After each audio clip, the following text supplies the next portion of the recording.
आपकी मंदिर जो केंद्र होने चाहिए थे शिक्षा का, वो अय्याशियों के अड्डे बन जाएं।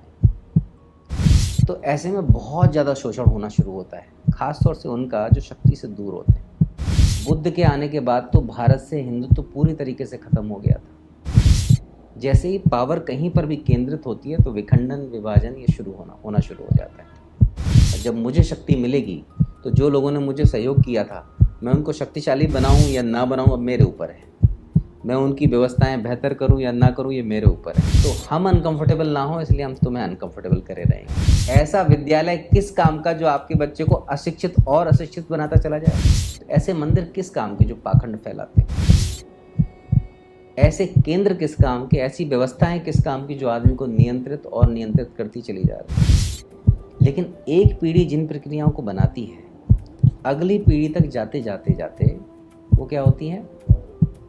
अंधविश्वास में कन्वर्ट होना शुरू हो जाता है। महाराज जी दिव्य नमः। दिव्य। महाराज जी पिछले 4-5 सालों में ये जातिवाद, हिंदू मुस्लिम, ये सब कुछ ज़्यादा नहीं बढ़ गया है? ये 4-5 सालों की बात नहीं है, इस बात को 4000-5000 साल से भी ज़्यादा हो गए। तब हिंदू मुस्लिम नहीं होता था, लेकिन इस देश में तब भी विभाजन के बहुत सारे कारण थे। क्योंकि जब जब जो विकास का क्रम है, उसकी जो चेन है, श्रृंखला है, वो टूट जाती है तो दिशाएं बदल जाती हैं। जैसे जब किसी चीज़ को या कोई नियम आपके पिताजी ने, दादाजी ने या उनके दादाजी ने जब कोई नियम बनाया होगा तो उनने उसको समझ के बनाया होगा, ज़रूरत के हिसाब से बनाया होगा कि हमारी ज़िंदगी इस तरीके से रहना चाहिए, इस तरीके से हम लोग सुरक्षित रहेंगे, या ये कारणों से ये पद्धतियाँ हमें फॉलो करनी चाहिए क्योंकि ये भविष्य में हमें सहयोगी हो जाती हैं। लेकिन एक पीढ़ी जिन प्रक्रियाओं को बनाती है, अगली पीढ़ी तक जाते जाते जाते वो क्या होती है? अंधविश्वास में कन्वर्ट होना शुरू हो जाती है, क्योंकि श्रृंखला टूट गई। जिसने समझ से बनाया था, उन्होंने प्रक्रियाएं बनाई थी, प्रोसेस बनाए थे कि आपको एलिवेट कर सकें उस समय के हिसाब से, उस स्थान के हिसाब से और उस समय की परिस्थितियों के हिसाब से। जब आप तक ये बात पहुंची है तो वो कई तलों से फिल्टर लग के आए। जैसे मैं आपसे कोई बात कहूं और वो बात आप किसी दूसरे या तीसरे से कहें तो बात में अंतर आ जाता है। तो जब वो प्रक्रियाएं ही ट्रांसफर होती हैं, समझ ट्रांसफर नहीं होती है, तो डिफरेंसेस बनने शुरू होते हैं। और जानबूझ के अगर किसी तरीके से क्रमबद्ध तरीके से इसमें और ज़्यादा गिरावट कर दी जाए और तरीक़ों से इनको तोड़ दिया जाए, जैसे हमारा देश हज़ारों साल की गुलामी में रहा। गुलामी का कारण भी ऐसा था कि धीरे धीरे हमने ही हमें गुलाम बनाना शुरू कर दिया, हम ही कॉलोनाइज होना शुरू हो गए। आक्रांता जो भी बाहर से आए वो बहुत छोटी सी अमाउंट में आए, छोटे से नंबर्स थे, क्योंकि इतने सारे लोग तो आ ही नहीं सकते थे। वो आए और उन्होंने आप में से ही अपने लोगों को बना लिया। जो भी बाहर से आए उन्होंने आप ही लोगों में से ऐसे लोगों को ढूंढ लिया जो उनका साथ देने के लिए किसी लालच के कारण या किसी और चीज़ के कारण तैयार हो गए। धीरे धीरे धीरे धीरे फूट, विभाजन कई स्तरों पे होना शुरू हो गया। प्रणाली बनाई गई थी, मनुस्मृति ने बहुत व्यवस्थित तरीके से बनाई थी चीज़ों को। मनुस्मृति के पहले भी अंगिरा ऋषि ने अंगिरा स्मृति में भी बहुत अच्छे सिद्धांत दिए। वो भी क्रमिक व्यवस्था थी, उन्होंने पद्धतियाँ बनाई, ढांचे बनाए कि सामाजिक और आर्थिक स्थिति का कैसे क्रियान्वयन होना चाहिए। अलग अलग तबकों पर कार्य प्रणाली, शैलियाँ का विभाजन होना शुरू हुआ। और ये सारे के सारे विभाजन गुरुकुलों से ही होना शुरू हो जाते थे। ये दरअसल विभाजन नहीं होते थे कि आपको अलग कर दिया, ये फिल्टर लगता था किस व्यक्ति की क्या प्रतिभा है और उसको क्या वर्ण करना चाहिए, उसके हिसाब से धीरे धीरे खांचे बने। अब हर खाकों में कोई ना कोई कमी रह जाती है, और जब शैली ही टूट जाए, अब गुरुकुल व्यवस्था का पूरी तरीके से अंत हो जाए, आपकी मंदिर जो केंद्र होने चाहिए थे शिक्षा का, वो अय्याशियों के अड्डे बन जाए, तो ऐसे में बहुत ज़्यादा शोषण होना शुरू होता है, ख़ास तौर से उनका जो शक्ति से दूर होते हैं। और जब शोषण होना शुरू हुआ तो धीरे धीरे देखो कितना काया पलट हुआ, पूरी संस्कृति कोलैप्स कर गई थी। बुद्ध के आने के बाद तो भारत से हिंदुत्व पूरी तरीके से ख़त्म हो गया था। शंकराचार्य, आदि शंकराचार्य जी को आना पड़ा, रिवाइवल करना पड़ा। 4 पूरे के पूरे पीठ बनाई, पीठों से पूरे पूरे अखाड़ों की पद्धतियाँ बनाई, फिर से रिवाइवल किया। लेकिन रिवाइवल के बाद फिर वही हो गया, क्योंकि पावर कहीं ना कहीं सेंट्रलाइज होना शुरू हो गई थी। जैसे ही पावर कहीं पर भी केंद्रित होती है तो विखंडन, विभाजन ये शुरू होना शुरू हो जाता है। तो ये तो बहुत लंबा इतिहास है, और इतिहास में हर बार हमें एक ही चीज़ सीखने को मिली कि परंपरागत तरीके से जो चीज़ें चली आती हैं उनमें लगातार विकास, शोध होते रहना चाहिए। आंख बंद करके नहीं मानना चाहिए। 5000 साल पुरानी परंपराएं और जो लिख दिया गया पूरी की पूरी संस्कृति में, पिछले 1000-1500 सालों में कुछ भी नया नहीं किया गया। उन्हीं पद्धतियों को अलग अलग तरीके से उनको परवर्ट करके, विकृत करके उनको यूज़ किया गया, उनको आगे बढ़ाया गया, पाखंड बनाया गया, डर का माया जाल फैलाया गया।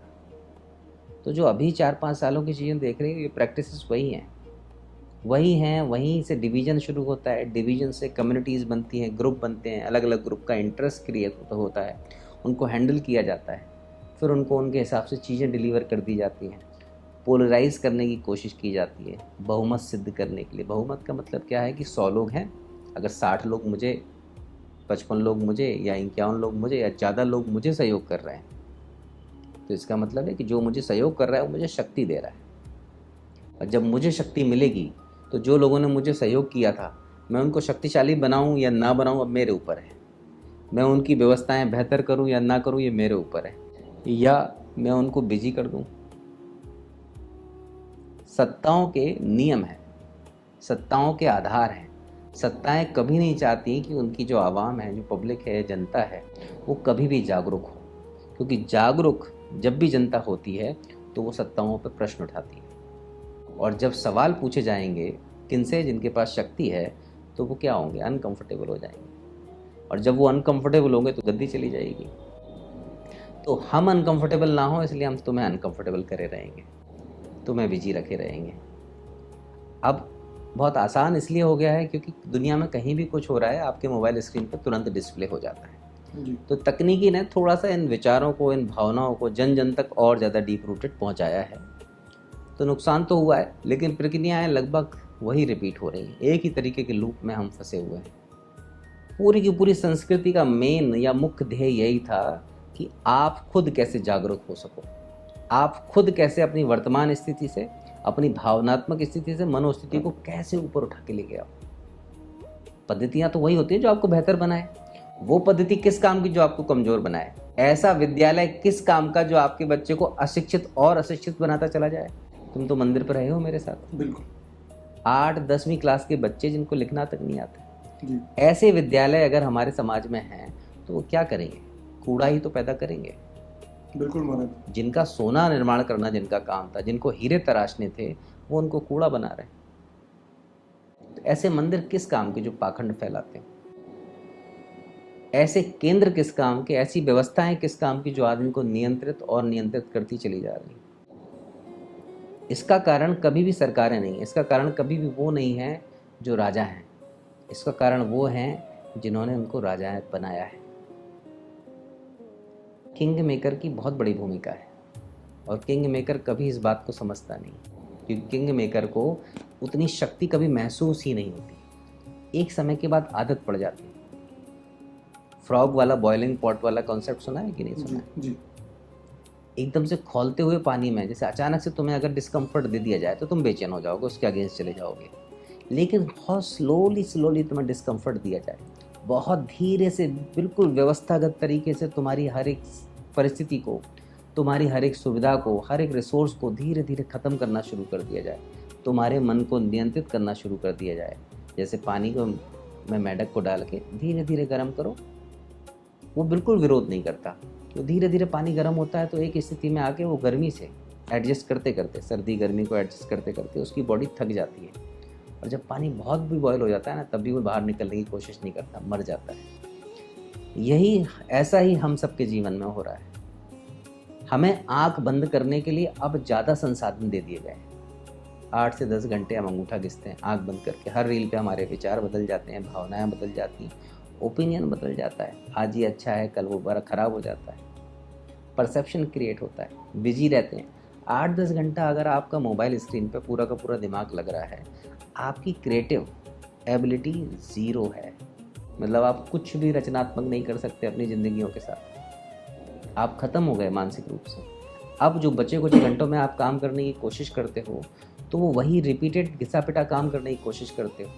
और यही कारण है कि इतने महान देश में इनोवेशन के नाम पे कुछ भी नहीं हो रहा है। जब इनोवेशन होता है तो वो बाहर चला जाता है, वो हमारे पास नहीं रह जाता।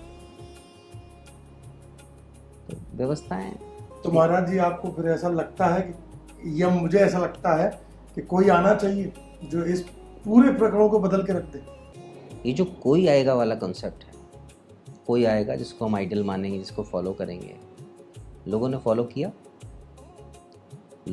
किया ना। फॉलो करने के बाद 10-11 साल में उनको क्या लगा कि जो कोई आया था वो बेहतर होता कि नहीं आए। स्थिति या तस्वीर तभी बदलेगी जब जो कोई आना है वो हर व्यक्ति के अंदर आना शुरू हो जाए। तुम अगर आंखें खोल के देखना शुरू कर दो तो तुम्हारे चुनाव तुम्हारे विरोध में नहीं होंगे। तुम्हें क्या चूज करना है अपनी जिंदगी में, बेहतर व्यवस्थाएं, बेहतर संसाधन, बेहतर शिक्षा, बेहतर अर्थनीतियां, तो तुम्हारे निर्णय कभी भी गलत नहीं होंगे। ये हर एक व्यक्ति को चूज करना है। जो कोई आएगा तो तुम उसको अभी तो चुनाव ही करोगे ना, भीड़ तंत्र में। कोई भी अगर आएगा, कल के दिन कोई भी आएगा, आज कोई और है, कल कोई और आएगा, तो तुम सब के सब मिलके उस एक आदमी को पूरी ताकत दे दोगे, पूरी शक्ति दे दोगे। और जब भी किसी के पास शक्ति आती है तो क्या करेगा वो? शक्ति भ्रष्ट करती है, और जब पूर्ण शक्ति मिलती है तो महाभ्रष्ट कर देती है आदमी को। ये शक्ति का नियम है। इसलिए शक्ति कभी भी सेंट्रलाइज नहीं होना चाहिए, केंद्रीकृत नहीं होना चाहिए। शक्ति हमेशा डिसेंट्रलाइज होनी चाहिए। आज भारत जिन स्थितियों को झेल रहा है, इसका सबसे बड़ा कारण क्या है कि भारत पूरी तरीके से केंद्रीकरण की तरफ बढ़ता चला जा रहा है। तो जो केंद्रीकरण हमारी जिंदगियों को हमेशा कंट्रोल करेगा, क्योंकि पावर कहीं ना कहीं किसी के पास किसी केंद्र पर रुकी हुई है। वो रिलीज़ करेगा तो तुम्हारे पास शक्ति पहुंचेगी, संसाधन पहुंचेगी, व्यवस्थाएं पहुंचेंगी। अगर वो कंट्रोल कर लेगा तुम्हारी सारी चीज़ें रुक जाएंगी। जो आत्मनिर्भर वाला कंसेप्ट है, वो आत्मनिर्भर वाला कंसेप्ट क्या है कि आपके परिवार को आपके पड़ोसियों पर निर्भर नहीं होना है। आपके परिवार को सबसे पहले आत्मनिर्भर होना है कि आपके पास पर्याप्त साधन हो, पर्याप्त शिक्षा हो, पर्याप्त शक्ति हो सोचने की और काम करने की। फिर जो आत्मनिर्भर जो परिवार होंगे वो आत्मनिर्भर समाज बनाएंगे। आज जो मैं आत्मनिर्भरता से जो मैं काम कर सकता हूँ, जिस चीज़ में मैं कौशल हूँ, जो मेरी क्षमता है, वो क्षमता मेरी ज़िंदगी का आधार, मेरे परिवार का आधार बनना चाहिए। इन अलग अलग क्षमताओं का जो सम्मिलन होगा वो समाज बनाएगा। वो समाज क्या करेगा? लेन देन स्थापित करेगा। जैसे तुम किसी चीज़ में बेहतर हो, वो तुम किसी को दे सकते हो, वो तुम्हें कोई चीज़ दे सकता है। इस तरीके से लेन देन बनता है। यही अर्थव्यवस्था का आधार बनता है। इसीलिए जो समाज है या देश है, उसको एक बहुत बड़ी एंटिटी के रूप में अगर हम स्थापित करने की कोशिश करेंगे और शक्ति किसी एक जगह दे देंगे तो पूरा देश विकृत हो जाएगा, जो हो रहा है। आज हमें ज़रूरत है कि हर जो जिला है हमारा, वो जिला आधार बने आत्मनिर्भरता का। क्यों हमें चाइना से प्रोडक्ट खरीदना है? आज अगर हम लखनऊ ज़िले में बैठे हैं, रायबरेली जनपद में बैठे हैं, तो रायबरेली जनपद खुद में तो आत्मनिर्भर होना चाहिए ना जी। वहाँ पे पर्याप्त संसाधन है, वो लगभग हर तरीके का प्रोडक्ट बना सकते हैं। वहाँ की कुछ विशेषताएं हैं, कुछ खाद्यान्न स्पेशल हैं, कुछ फल हैं जो विशेष तरीके से वहाँ पर उगते हैं। वहाँ पे एक विशेष तरीके के प्रोडक्ट बनते हैं। आज जो खाना हम खाते हैं, दाल चावल या जो भी बेसिक जो हमारी मूल आवश्यकताएं हैं, वो एक जनपद पूरा पैदा करने में सक्षम है। फिर भी उस जनपद के लोगों को वो चीज़ें क्यों वहाँ से खरीदनी है जो कलकत्ता में बन रहा है, जो महाराष्ट्र में बन रहा है, जो पंजाब में बन रहा है? वो जनपद खुद में तो आत्मनिर्भर हो सकता है ना। वो अपनी सीमाएं तो वो कर सकता है कि हमारा जनपद, हमारा उत्पाद फर्स्ट, हम बाहर का कोई उत्पाद नहीं खरीदेंगे, हम खुद बनाएंगे और खुद कंज्यूम करेंगे। इकोनॉमी बन गई, अर्थतंत्र बन गया। करोड़ों अरबों का टर्नओवर एक जनपद खुद करना शुरू कर देगा। कितना रोजगार पैदा होगा, कितनी शक्तियां बनेंगी। लेकिन अगर यही काम केंद्र में है तो हर एक राज्य अलग अलग है। हर राज्यों में, अब यूपी में 75 जिले हैं। आप इतनी बड़ी व्यवस्थाओं को मैनेज नहीं कर पाएंगे। अगर रोजगार पैदा करना है तो रोजगार सरकारों की बस की बात नहीं है। रोजगार पैदा कैसे होगा? जब हम अपनी ही जनपद में काम करना शुरू कर देंगे, प्रोडक्शन बढ़ाना शुरू कर देंगे, कुछ ना कुछ बनना शुरू हो जाएगा। जब बनेगा तो युवा कहाँ पे बिजी हो जाएंगे? वहाँ पे। फिर वो इनोवेशन में दिमाग लगाएंगे। हर जनपद का अपना एक रिसर्च डिपार्टमेंट होगा। ये कोई आइडियल कल्पना नहीं है, बेसिक सी बात है। ये ऐसा नहीं कि बहुत आइडियल है, कि बहुत यूफोरिक हम वर्ल्ड की कल्पना कर रहे हैं कि बिल्कुल ऐसा होना चाहिए। ये बहुत आधारभूत बात है जो किसी सरकार को भी जरूरत नहीं करने की। अगर लोग खुद जागरूक हो जाएं तो अपने जनपद को आत्मनिर्भर बना सकते हैं, अपनी तहसील को आत्मनिर्भर बना सकते हैं, अपने गांव को आत्मनिर्भर बना सकते हैं। सहकारिता यहीं से तो शुरू होती है कि सबका साथ सबका विकास। केवल नाम कह देने से तो चीज़ें नहीं बदलेंगी। आज हमें दुविधा भी इसी बात की है कि हम पूरी तरीके से दूसरे देशों पर निर्भर हैं और इतने बड़े वॉल्यूम में है कि आप कल्पना भी नहीं कर सकते। हम कृषि आधारित पूरी की पूरी व्यवस्था है, अर्थव्यवस्था हमारी, और हमें कृषि के उत्पाद भी बाहर से खरीदने पड़ रहे हैं। तो कैसी विडंबना है। तकनीकी में आप कुछ नया नहीं कर रहे हो, पूरी तरीके से निर्भर हो दूसरे देशों पर। कोई इनोवेशन नहीं है। उपभोक्ता बाजार बन के रह गए हैं। ज़्यादा जनसंख्या मतलब ज़्यादा ग्राहक। यही पूरी दुनिया इसी तरीके से हमें देखती है। हमें कोई बहुत आदर्श बाजार की तरह नहीं देखता है, कोई आदर्श देश की तरह नहीं देखता है। हमें सारे बहुत निकृष्ट भाव से देखते हैं और ये देखते हैं इनका यूज़ करना है, यूज़ एंड थ्रो। हमारी यूटिलिटी केवल इतनी है कि हमें यूज़ किया जा रहा है। और जागरूकता यहीं से शुरू होती है कि जहाँ पे हम एक कदम आगे बढ़ाएं, आंखें खोलें, देखें क्या बेहतर करने होंगे, उसको करें। पहले होता था कि गांव और शहरों में बहुत दूरी क्रिएट हो गई थी। आज गांव और शहरों में फासले खत्म है। फासले खत्म होने के कारण जानकारी है। बेहतर जानकारी आपको बेहतर बनाती थी। आज जानकारी तकनीकी के कारण हर गांव में, छोटे छोटे गांव में पूरी तरीके से उपलब्ध है। तो शहरों के मुकाबले आप ज़्यादा कॉम्पिटेंट हो सकते हो क्योंकि संसाधन आपके पास अभी भी ऑर्गेनिक है, नेचुरल। बेहतर उत्पाद बना सकते हो, ऐसे प्रोडक्ट बना सकते हो जो हेल्थ को भी, स्वास्थ्य को भी बेहतर करेगा, अर्थतंत्र को भी बेहतर करेगा और रोजगार भी पैदा करेगा। खाने के नहीं, पहनने की चीज़ें बनाई जा सकती हैं, तकनीकी चीज़ें बनाई जा सकती हैं। कब तक हम वो डलिया और वही मटके बनाते रहेंगे? नई तकनीकी है, बहुत ज़्यादा एडवांस होने की ज़रूरत है इस समय। ये लक्ष्य होना चाहिए सरकारों का कि क्या हमने कोई आदर्श गांव बना पाया जो आत्मनिर्भर है, या केवल ब्यूटीफाई करके पोस्टर लगा के हमने आत्मनिर्भर केवल घोषणा की है। दोनों चीज़ों के पैमाने पे, कसौटी पे हमें कसना होगा। यही मूल उद्देश्य होना चाहिए और यही तरीका है आगे बढ़ने का। नहीं तो बार बार घूमते रहेंगे, बार बार भटकाव आता रहेगा।